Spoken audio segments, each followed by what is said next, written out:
సూలూరుపేట నియోజకవర్గంలో బీవీపాలెంలో Pulicat lake view resort ఈ రోజు నా చేతుల మీదుగా ఓపెన్ అవటం నా సంతోషంగా ఉంది. ఒక టూరిజం మినిస్టర్ గా ఇంత చక్కటి ప్లేస్ ని ఈరోజు ఓఎన్ఎం ద్వారా ప్రైవేట్ భాగస్వామితో చాలా అద్భుతంగా తీర్చిదిద్దారు.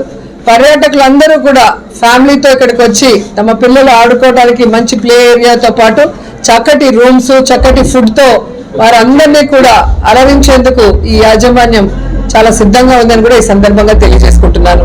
2019 నుండి ఇప్పటి వరకు 40 టూరిజం యూనిట్లని ఏ విధంగా అయితే ప్రైవేటు భాగస్వామ్యంతో అందంగా తీర్చిదిద్దామో దానివల్ల టూరిజానికి చాలా లాభాలు ఉన్నాయని కూడా ఈ సందర్భంగా తెలియజేసుకుంటున్నాను. ఎంపీ స్థానం అనేది ఫేక్ న్యూస్ అండి. ఈరోజు నగిరి నియోజకవర్గం రాజకీయంగా నా పుట్టినిల్లు. నన్ను 2 సార్లు ఆశీర్వదించి ఎమ్మెల్యేని చేయటం కాకుండా ఈరోజు జగనన్న ఆశీస్సులతో మరి మంత్రిని అయ్యే అవకాశం ఇచ్చింది నాకు నగిరి నియోజకవర్గం. కాబట్టి జీవితాంతం నగిరి నియోజకవర్గానికి సేవ చేయాలి, చేస్తూ ఉంటాను. మరి రాబోయే 2024లో కూడా నగిరి నుంచే పోటీ చేసి హ్యాట్రిక్ కొడతానని కూడా గట్టిగా చెప్పగలను.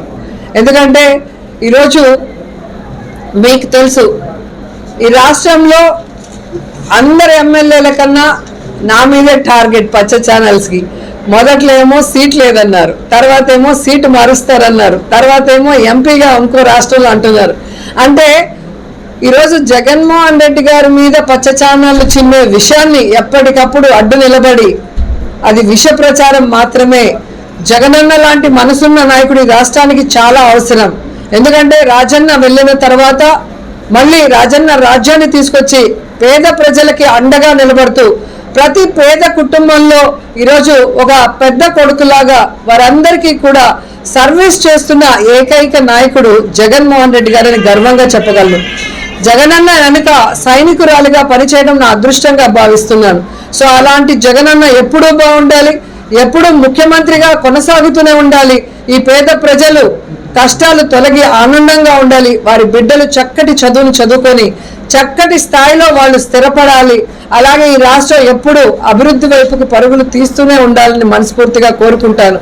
అది నచ్చని పచ్చ ఛానళ్ళు ఎన్ని మాట్లాడినా, ఎన్ని నిందలు వేసినా ఈ రాష్ట్రంలో ఉన్న ప్రజలే కాకుండా ప్రపంచంలో ఉన్న తెలుగు వాళ్ళు ఎవ్వరూ కూడా పచ్చ ఛానళ్ళ న్యూస్లు నమ్మరు అనేది ఈ 10 yearsగా వైఎస్ఆర్ కాంగ్రెస్ పార్టీలో నా ప్రయాణంలో నా మీద వేసిన రాళ్లని, విషయాన్ని, దుమ్ముని, బురదని ప్రజలు గమనించారు.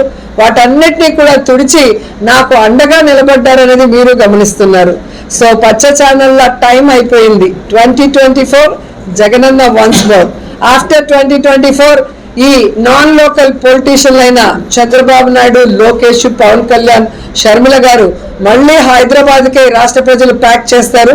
సో వారి కుటుంబాలు, వారి ఓట్లు ఎక్కడున్నాయో అక్కడే వీళ్ళు వాళ్ళ జీవితాన్ని గడపాలే తప్ప ఈ ఆంధ్రప్రదేశ్లో వాళ్ళకి చోటు లేదు. ఈరోజు కాంగ్రెస్ పార్టీ నుంచి ఎవరు ప్రచారం చేసినా వాళ్ళు కూడా జీరో అయిపోతారన్న విషయం వాళ్ళు తెలుసుకోవాలి. ఎందుకంటే ఈ రాష్ట్రాన్ని రాజశేఖర్ రెడ్డి గారు చనిపోయిన తర్వాత ముక్కలు చెక్కలు చేసింది కాంగ్రెస్ పార్టీ. ఈ కాంగ్రెస్ పార్టీని రాష్ట్రంలో, కేంద్రంలో 2 సార్లు అధికారంలోకి తీసుకొచ్చిన రాజశేఖర్ రెడ్డి గారి పేరుని ఆయన చనిపోయిన తర్వాత FIRలో చేర్చింది ఇదే కాంగ్రెస్ పార్టీ.